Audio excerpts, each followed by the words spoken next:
Sometimes you couldn't hardly see across your yard, just so dense with dust. You kind of wondered, how did we exist?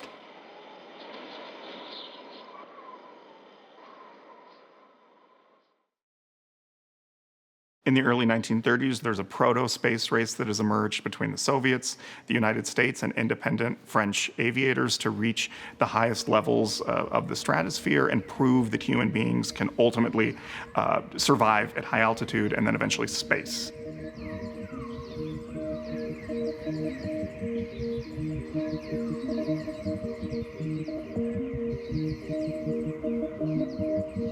The Explorer 1 project was a collaboration between the National Geographic Society and the Army Air Corps, the precursor to the Air Force today. The National Geographic Society paid for the construction of the gondola, the balloon, the scientific equipment. The Army Air Corps would provide the infrastructure, the pilots, the technical know-how to actually operate this balloon. This private-public partnership between these two entities allowed for an expensive and successful expedition to happen in the middle of the Depression.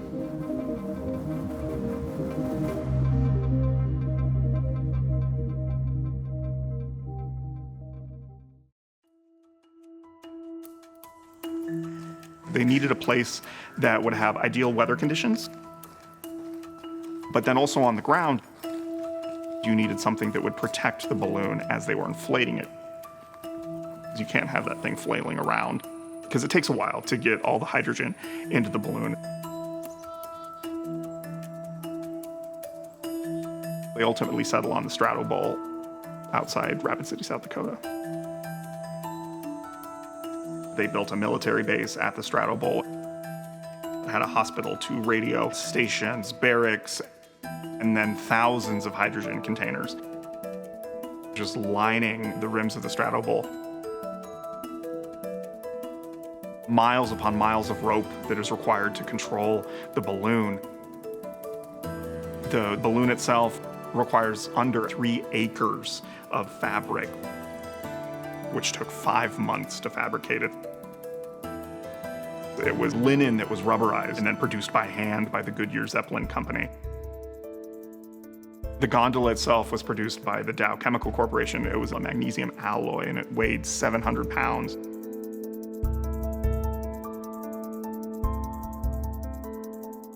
They picked some of the most talented men in the Army Air Corps. One of the men has the parachute record at this point in time, 24,000 feet. You've got the first human being to photograph and see the curvature of the Earth. You've got men who have been in the air, who have been in balloons, high altitude situations. Some have combat experience in the First World War.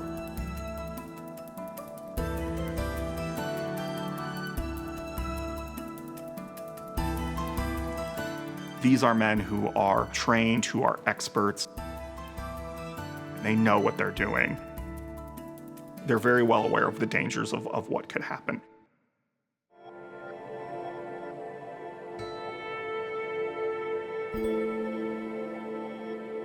Hydrogen, like helium, is a lighter than air gas, very abundant, but has the unfortunate side effect of being very explosive. As we all know from the Hindenburg explosion, which happens a couple of years later.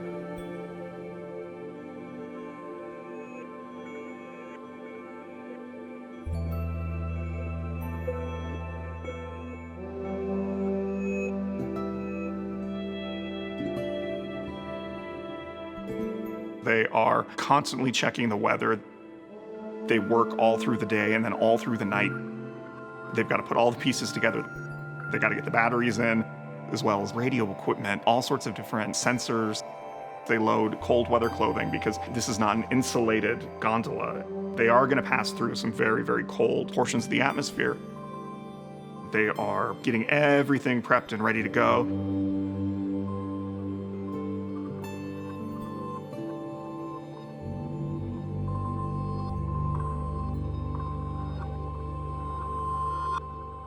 And they just lift and lift and lift. They begin to drift south. They're going over northwestern Nebraska. There are spotter airplanes that are following them. The equipment is working, they're making their observations, and everything is going real fine. There's suddenly a shudder. A tear forms in the envelope, and they realize that they're not going to be able to make it to the 75,000 feet that they wanted. They need to slowly and have a very controlled descent if they're going to survive.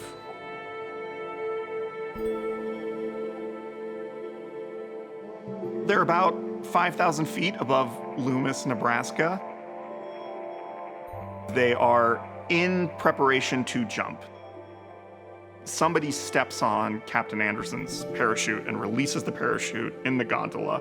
And so he has it bunched up in his arms and is at the top of the parachute. And he and Major Kepner are having a debate about how they should, whether he can just heave his parachute out, and will it catch, will it land, will he survive?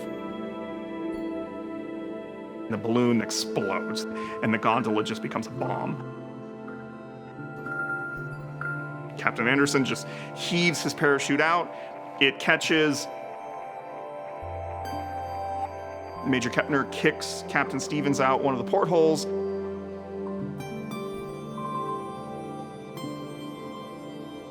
And then Kepner's the last one to land. The gondola lands about 150 feet before them, just exploding all over Reuben Johnson's cornfield. At the time, everyone in the nation was glued to their radio sets, listening to this live. After the crash happens, Major Kepner makes his way to the Johnson farmhouse, gets on the phone, and calls headquarters. He's talking with headquarters, and then a voice breaks in and says, "It's NBC, you're going live, tell everybody what's going on." And in this moment, thousands of people are descending upon this cornfield north of Loomis. Everybody in central Nebraska wants to be a part of it. There's no crowd control. People are pocketing pieces of the envelope. There's a gentleman who takes an entire hatch and later donates it to the State Historical Society in Lincoln, where it remains.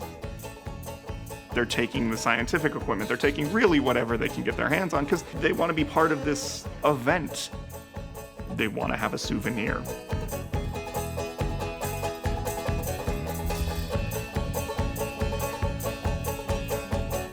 This becomes a problem. The National Geographic Society and the Army Air Corps want everything back so they can figure out what happened. There are calls that are put out in all of the local papers saying, "Did you take something?" The Kearney Hub leads this effort, and locals are sending things back to the National Geographic Society. The cause of the crash is ultimately determined, fault with the envelope, that it froze, opened and cracked and tore, and the National Geographic Society sends stuff back. Today, the Nebraska Prairie Museum, Fort Kearney Museum in Kearney, as well as History Nebraska, all have artifacts from this expedition.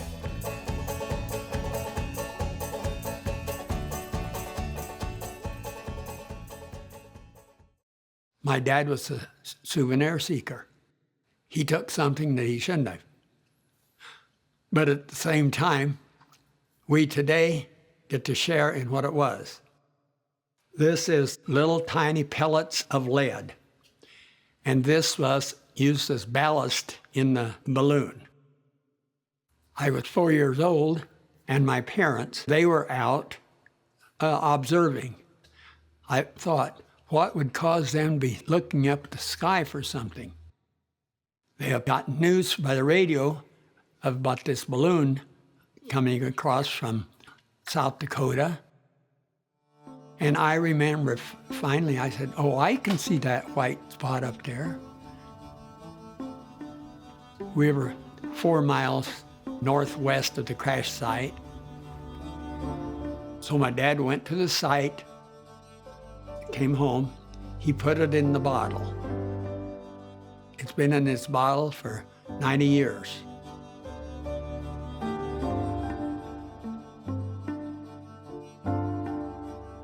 But I also remember days in that period of time we had severe dust storms.